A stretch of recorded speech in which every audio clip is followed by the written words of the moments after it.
বিয়ের চুক্তি পর্ব 4। হ্যাঁ, সেটাই ভালো হবে, তনিমা বলল। বাথরুমটাও কাছে হবে এখান থেকে, আমি ওকে দেখাশোনা করতে পারবো। তনিমার মুখের দিকে তাকিয়ে থাকে অভিজিৎ। এখন থেকে তনিমার ভরসাতেই থাকতে হবে ওকে। হ্যাঁ, সেটাই ভালো হবে। তনিমা, তুমি অভিকে ঘরে নিয়ে গিয়ে চেঞ্জ করিয়ে দাও, বাইরের জামা কাপড় সব নোংরা হয়ে আছে। এবার তনিমা ভ্যাবলার মতো চেয়ে থাকে, লজ্জায় ওর গালগুলো লাল হয়ে গেছে। এতটা তলিয়ে ভাবেনি দুজনেই। মাথায় হাতে চোট লেগেছে অভিজিতের। নিজে থেকে জামা কাপড় চেঞ্জ করা, স্নান করা কিছুই পারা মুশকিল। তাহলে কি এবার তনিমাকে এসব করতে হবে? কিন্তু পিছিয়ে আসা চলবে না, তাই রাজি হয়ে যায় তনিমা। ওদিকে অভিজিৎ কি করবে কিছু বুঝতে পারে না। তারপরে অভিজিৎকে তনিমা আর বরুণবাবু মিলে দুজনে দুটো কাঁধে হাত দিয়ে সাপোর্ট রেখে অভিজিতের ঘরে নিয়ে গেল, আর তারপরে ওকে বিছানায় শুইয়ে দিল। আর বরুণবাবু অভিজিৎকে বলল, তোর কাজ নিয়ে চিন্তা করতে হবে না, তুই শুধু রেস্ট নে। তোর দাদু কদিনের জন্য অফিসের কাজে বাইরে গেছে, সেটা তুই জানিস। বাবা আসার আগে তোকে সুস্থ হতে হবে, না হলে বাবা তোর এই অবস্থা দেখে নিজেই অসুস্থ হয়ে পড়বে। তাই আর বাবাকে কিছুই জানায়নি, আসলে তো জানতেই পারবে, বরুণবাবু বলল। তারপরে বরুণবাবু বললেন, তাহলে আমরা এখন আসি, তোর কাছে বৌমা আছে, কোনো প্রয়োজন হলে বৌমাকে বলিস। তারপরে আলপনা দেবী আর বরুণবাবু ওখান থেকে চলে যায়। তনিমা অভিজিৎকে জিজ্ঞাসা করলো, আপনার খুব লেগেছে না? সব আমার জন্য হয়েছে, আমি যদি আপনাকে সকালে পিছু না ডাকতাম তাহলে এই ঘটনা ঘটতো না। অভিজিৎ একটু হেসে বলল, আপনি এসব বিশ্বাস করেন? না, বিশ্বাস করি না, কিন্তু আপনার এই অবস্থা থেকে মনে হচ্ছে আমারই দোষ হয়েছে। তনিমা মন খারাপ করে বলল, এখানে আপনার কোনো দোষ নেই, আমি একটা টেনশনে ছিলাম তাই এরকম হয়ে গেছে। আর তাছাড়া গাড়ির ব্রেকের প্রবলেম হচ্ছিল, তার জন্য এত বড় দুর্ঘটনা ঘটেছে।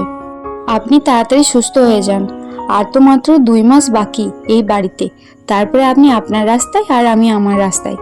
তনিমা ঘরের ভিতরে পায়চারি করতে করতে বলল। আর মাত্র 2 মাসের কথা শুনে অভিজিতের বুক ধুক করে উঠল। ভোরবেলা উঠে তনিমার ঘুমন্ত মুখটা দেখা, স্নান করতে গিয়ে তনিমার গুনগুন করে গান গাওয়া, আর বিছানায় চুপ করে শুয়ে সেই বেসুরো গান শুনে অভিজিতের হাসা, অফিস ফেরত ফিশ কাটলেট নিয়ে আসা মায়ের জন্য, যদিও তনিমা সেটা খেতে খুব ভালোবাসে। এসব আর কদিন পরেই জাস্ট নেই হয়ে যাবে, ভাবতেই পারে না অভিজিৎ। তাই তড়িঘড়ি করে সে বলে উঠল, ওসব শর্তের কথা বাদ দাও এখন। আমরা তো দুজন দুজনের সঙ্গে বন্ধুত্ব করেছি, কোথাও শুনেছো এক বন্ধু অপর বন্ধুকে আপনি করে বলছে? তাই আজ থেকে তুমি করে বলবে, অভিজিৎ তনিমাকে বলল। তারপরে দুজনে আরো বেশ কিছুক্ষণ গল্প করলো। গল্প করতে করতে তনিমা অভিজিৎকে বলল, আপনাকে একটা কথা বলবো? অভিজিৎ বলল, আগে তুমি বলো, তারপরে কিছু বলার হলে বলো। তনিমা একটু হেসে বলল, আচ্ছা ঠিক আছে, আমি তুমি বলে ডাকছি। এবার কি বলবে বলছিলে বলো, অভিজিৎ বলল। আসলে তুমি আমাকে বিয়ের প্রথম দিনেই জিজ্ঞাসা করেছিলে আমার সম্বন্ধে, আমি সেরকম কিছু তোমাকে তখন বলতে পারিনি, কিন্তু এখন বলতে চাই। এখন তুমি আমার বন্ধু, তাই তোমার কাছে সবকিছু শেয়ার করতে চাই। অভিজিৎ বলল, নিশ্চয়ই বলো। অনিমা বলল, যখন আমার 16 বছর বয়স, তখন আমার মা বাবা গাড়ি অ্যাক্সিডেন্টে মারা যায়। আমার বাবা একটা ছোট্ট প্রাইভেট কোম্পানিতে কাজ করত। বাবা মা চলে যাওয়ার পর থেকে আমি মামার বাড়িতে দিদিমার কাছে থাকতাম। তারপর কলেজে ভর্তি হলাম। কলেজ থেকে তেমন একটা বন্ধু বান্ধব ছিল না আমার, কিন্তু কলেজে আমাকে একটা ছেলে প্রপোজ করেছিল, আর সে হলো তন্ময়, যার সাথে সেদিন বিয়ে হওয়ার কথা ছিল। ও ও সেই তন্ময় যে বাবার ভয়ে তোমাকে বিয়ে করতে আসেনি, অভিজিৎ বলল। তনিমা বলল, আসলে তন্ময়ের বাবা ভালোবাসা করে বিয়ে করাটা একেবারেই পছন্দ করে না, তাই বিয়ের দিনে বিষ খাওয়ার হুমকি দেয় তন্ময়ের কাছে। তন্ময় তার ফ্যামিলিকে ভীষণ ভালোবাসে, তাই ও আসেনি সেদিন আমাকে বিয়ে করতে। তাই আমি রাগের মাথায় কষ্টে আপনার সাথে চুক্তির বিয়ে করি। আমি ভেবেছিলাম ও হয়তো কিছুদিন পর আমাকে ফোন করবে, কিন্তু 1 মাস কেটে গেছে, এখনো পর্যন্ত একটা ফোন মেসেজ কিছুই আসেনি। কিছু মানুষ থাকে যারা অন্যের জীবন নিয়ে খেলা করতে ভালোবাসে, অভিজিৎ বলল। তারপরে কথা বলতে বলতে প্রায় 1 ঘন্টা কেটে যায়। তারপরে ওদের গল্প করা হয়ে গেলে তনিমা বলল, আমি আপনার বলতে গিয়ে, ও সরি, তোমার খাবারটা ঘরে নিয়ে আসি, বলে তনিমা রান্নাঘরে চলে যায়। অভিজিতের মাথায় তন্ময়ের কথা ঘুরতে লাগলো। অভিজিৎ একটু রাগও হচ্ছিল তন্ময়ের উপর যে তনিমার মতো এত ভালো একটা মেয়েকে বিয়ে করতে আসলো না ফ্যামিলির কথা শুনে। তবে তারপরেই মনে হলো সেদিন যদি তন্ময় তনিমাকে বিয়ে করে নিত তাহলে তো অভিজিতের সাথে আর কখনোই তনিমার আলাপও হতো না। ভেবেই মুখে একটু আলগা হাসি ফুটে যায় ওর।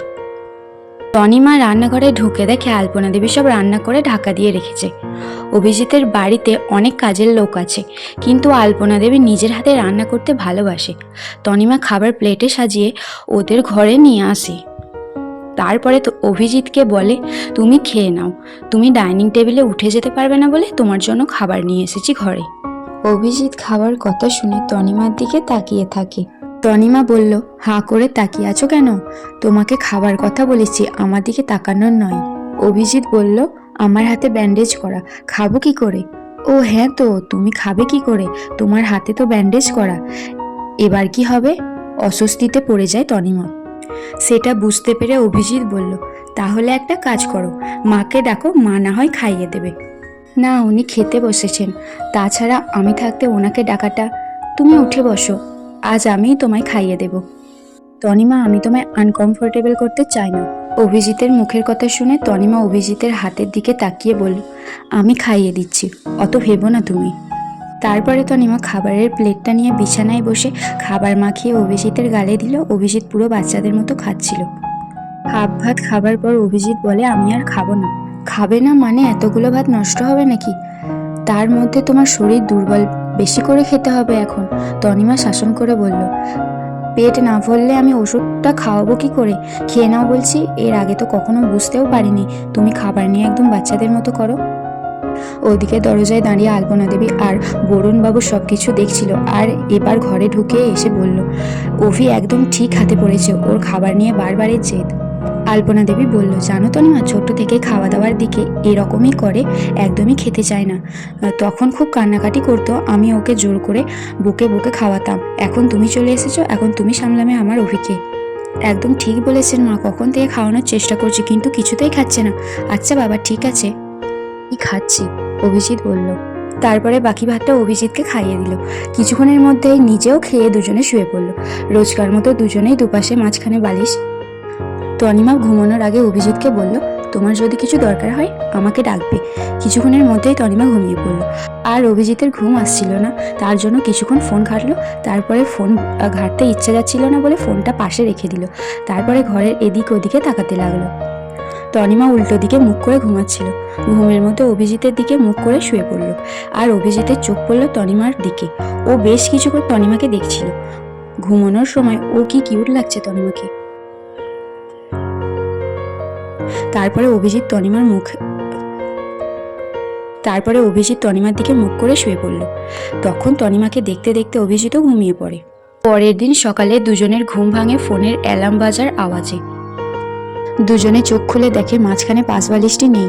ওরা দুজনে মুখোমুখি শুয়ে আছে, আর ওরা দুজনে অনেক কাছাকাছিও শুয়ে আছে। এতটা কাছে ছিল যে একে অপরের নিঃশ্বাসটাও শুনতে পাচ্ছে। তনিমার হাত অভিজিতের বুকের ওপর রাখা। আজকের পর্ব এখানেই শেষ হলো। গল্পটি ভালো লাগলে লাইক, কমেন্ট এবং শেয়ার করবেন, আর চ্যানেলটি সাবস্ক্রাইব করবেন। পরের গল্পের জন্য সঙ্গে থাকুন।